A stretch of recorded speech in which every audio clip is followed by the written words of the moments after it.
Breaking news. America goes dark. In a move that stunned the world, Canada cuts power to the United States, plunging an entire nation into darkness in a matter of minutes. The unimaginable has happened, and the consequences are immediate and far-reaching. A nationwide blackout triggers an unprecedented crisis, the likes of which modern America has never seen. Skyscrapers that once glowed with life now stand as silent, black silhouettes against the night sky. Streets that bustled with activity are eerily empty, illuminated only by the faint glow of the moon. This was a deliberate, calculated act that brought the most powerful nation on Earth to its knees in a matter of hours. On December 15, 2025, the United States simply stopped. The hum of a continent, millions of machines, lights and voices, vanished in an instant. The silence that followed was more terrifying than any explosion, a chilling reminder of how fragile modern life truly is. Battery-powered radios became lifelines, delivering fragmented, unbelievable reports. New York, Los Angeles, Chicago, all dark. The voices of news anchors, strained and uncertain, echoed through the darkness, trying to make sense of the chaos. The story was the same everywhere, from the windswept plains of rural Montana to the crowded suburbs of Atlanta. The power was gone, not just for a city, but for an entire nation. No region was spared, no community left untouched by the sudden void. It was a coordinated shutdown, a weaponization of infrastructure that left America instantly vulnerable. This was not a natural disaster, but a man-made catastrophe. The enemy wasn't a storm, but a political decision made thousands of miles away. The intricate web of power lines and digital networks had been severed at its source, leaving engineers and officials powerless to respond. The immediate question on everyone's mind was not just when the power would return, but why it had been taken away. Families huddled together, debating rumors and speculations, while journalists pressed officials for answers in hastily arranged, dimly lit press conferences. As the hours ticked by, the reality set in. This was more than an inconvenience. It was a fundamental disruption of daily life. Grocery store shelves emptied in a rush of panic buying. Businesses shuttered their doors, and the uncertainty grew heavier with each passing minute. No traffic lights to guide the way, no hospitals running at full capacity, no clean water flowing from taps, and no way to communicate with loved ones or authorities. Emergency rooms struggled to operate by flashlight, and intersections became dangerous, lawless zones. The country was thrown back a century, unprepared for the sudden loss of everything it once took for granted. The age of convenience was over. In its place, the age of survival had begun, and no one knew how long it would last or what the new dawn would bring. The day began like any other Monday in December. In Denver, Sarah packed lunches, the news humming in the background. Mark was on a conference call, screens aglow, coffee brewed, appliances hummed, a symphony of electric normalcy. Across Miami, commuters filled highways, offices buzzed, baristas frothed milk, cities woke up powered by millions of watts. Even in rural Iowa, farmers checked tablets, automated barns whirred, and online orders zipped through fiber optic cables. This was America. Seamlessly integrated, utterly dependent on uninterrupted energy. No one imagined that in moments, this world would be unplugged, leaving only silence and darkness. The first sign was subtle, just a faint flicker. In Boston and New York, at exactly 9:15 a.m., streetlights and office towers blinked uncertainly, as if the cities themselves were holding their breath. Most people barely noticed, dismissing it as a minor glitch, a momentary hiccup in the daily routine. In offices, computer screens suddenly went blank, then flickered back to life, rebooting with a soft electronic chime. Workers exchanged puzzled glances, some joking about the IT department, others simply shrugging it off, eager to get back to their emails and morning coffee. But in Philadelphia, the situation was more alarming. A subway train ground to a halt deep in a tunnel, plunging passengers into darkness. Emergency lights sputtered on, casting eerie shadows and heightening the sense of unease.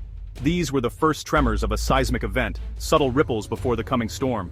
People felt a strange tension in the air, a sense that something was about to go very wrong. Minutes later, the flicker became failure. The power grid in the Northeast, tightly interwoven with Canada, began to unravel. Lights went out block by block, entire neighborhoods swallowed by darkness in a matter of seconds. Manhattan was the first to fall. Times Square's neon brilliance vanished, replaced by pitch black. Traffic lights died, causing chaos at intersections. Elevators froze between floors, trapping people inside.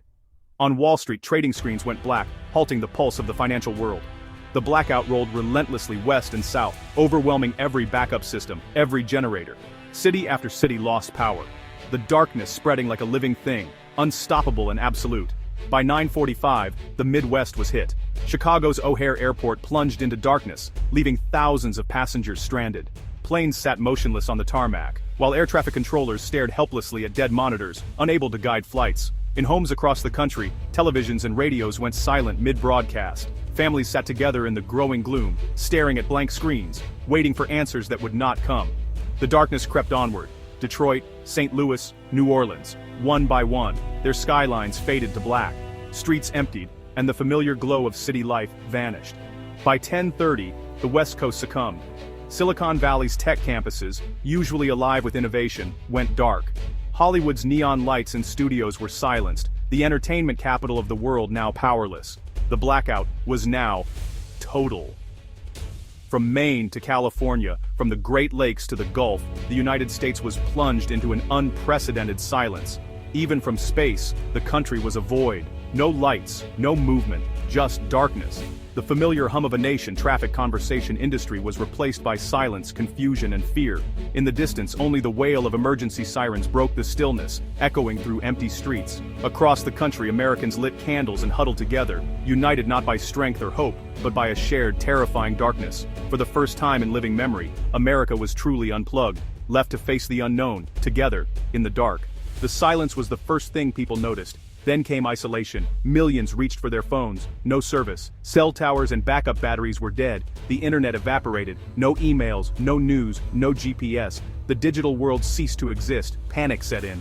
People were trapped in information vacuums, unable to know the scale of the crisis. Landlines failed. For the first time in generations, a person's world shrank to what they could see and hear. Teenagers stared at useless devices. Parents grew frantic, unable to contact loved ones. The loss of communication was a psychological blow, stripping away security and control. Only a few with battery radios caught faint, sporadic broadcasts, rumors, speculation, confusion. The information age ended abruptly, rumors spread by word of mouth, each more frightening than the last. The absence of facts fueled fear. Anxiety grew with every passing silent hour. America was alone in the dark. With official channels gone, people turned to their neighbors. Doors opened, strangers gathered in candlelight, sharing questions and anxieties. In cities, crowds formed around anyone with a hand-crank radio, piecing together fragments of news. Acts of kindness emerged, sharing food, lighting stoves, pooling resources. The crisis stripped away digital isolation, forcing people to rely on each other. For a moment, the focus shifted from individual survival to collective well-being. But fear and misinformation spread. Rumors of EMPs, invasions, and disaster ran wild. Every siren was a sign of something worse. Trust and suspicion grew side by side. The desperate search for answers created a fragile balance between hope and fear. Through faint Canadian radio broadcasts, the truth emerged. The Premier of Canada announced all energy exports to the US were suspended: electricity, oil, natural gas. The blackout was deliberate, a response to failed trade negotiations and disputes over tariffs, environment, and water rights. Canada claimed it had exhausted diplomacy. Cutting energy was a necessary measure. The friendly neighbor had declared economic war, not with bombs, but by flipping a switch. Disbelief and anger spread. Canada, America's closest ally, had triggered the collapse. The American grid was a North American grid, deeply intertwined. The act was seen as betrayal, a move from fiction, not diplomacy. As word spread, confusion turned to cold anger. The crisis now had a face and a name. The problem was no longer just survival, but how to respond to an unprecedented act of aggression. The Canadian cutoff exposed America's hidden vulnerability, deep dependence on its northern neighbor. Canada supplied hundreds of thousands of megawatts of electricity and millions of barrels of oil daily. The American grid relied on this flow for stability. Without it, the system was fundamentally unstable. The pipelines weren't just conduits, they were a leash, and Canada had yanked it. America had outsourced a pillar of its security, believing economic integration guaranteed stability. The nation built a house of cards, never imagining its closest ally would pull the plug. Experts warned, the US lacked immediate infrastructure to replace Canadian energy. Rerouting would take months. The Achilles heel of the superpower wasn't its military, but the wires and pipes crossing the northern border. The blackout's economic effects were immediate and devastating, rippling through every corner of society with a speed no one could have anticipated. Factories fell silent overnight, their machines grinding to a halt. Production lines stopped mid-process, leaving half-finished goods abandoned. With no power, supply chains seized up, and the movement of goods across the country came to a standstill. Supermarket shelves emptied within hours, as panicked shoppers rushed to grab whatever they could. Deliveries stopped, and stores were unable to restock even the most basic necessities. Shortages of food and medicine spread within days, leaving families desperate. Pharmacies ran out of critical medications, and people lined up for hours, hoping for a delivery that never came. The financial system, almost entirely digital, simply ceased to exist. Bank accounts were inaccessible and electronic transactions became impossible. Banks, ATMs, and credit cards were suddenly useless. People who relied on digital payments found themselves cut off from their own money. Commerce reverted to cash and barter, but cash was scarce, and its value uncertain. Makeshift markets sprang up where people traded whatever they had for food, water, or fuel. The US dollar, once the world's most trusted currency, was suddenly less useful than a can of beans or a gallon of clean water. The social fabric began to tear under the strain. Neighborhoods grew tense as fear and uncertainty spread. Looting and burglaries surged, especially in cities where darkness provided cover for desperate acts. Stores were ransacked, and law enforcement struggled to keep up. Police were overwhelmed, stretched thin by the chaos. Families barricaded themselves at night, fearing for their safety as sirens faded into the distance. Trust eroded with each hour of darkness. Neighbors eyed each other with suspicion, and rumors spread faster than the truth. Parents struggled to feed and warm their children, improvising meals and huddling together for warmth as the nights grew colder.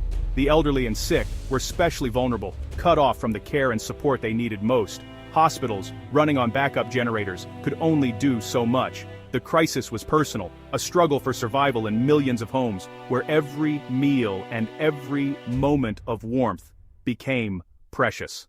Society teetered on the brink, staring into an abyss of its own making.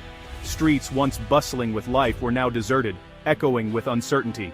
America was forced to confront its fragility, realizing that the comforts of modern life could vanish in an instant, leaving only resilience and hope to carry us forward. The Great Blackout of 2025 became a defining moment. After weeks of darkness and tense negotiations, power was partially restored as Canada agreed to a new pact. But the America that emerged was changed. The nation vowed never to be so vulnerable again. A new mission was born. Complete energy independence. Massive investment rebuilt and decentralized the grid. Thousands of microgrids powered by solar, wind, and next-gen nuclear. The new grid was decentralized, resilient, and secure. The crisis sparked innovation in energy and a social renaissance. Communities stayed connected, neighbors mattered again. America learned the dangers of dependency and the value of self-reliance. The nation that emerged was leaner, tougher, and more unified. The darkness of 2025 illuminated a new path, a future where no foreign power could ever again turn off America's lights.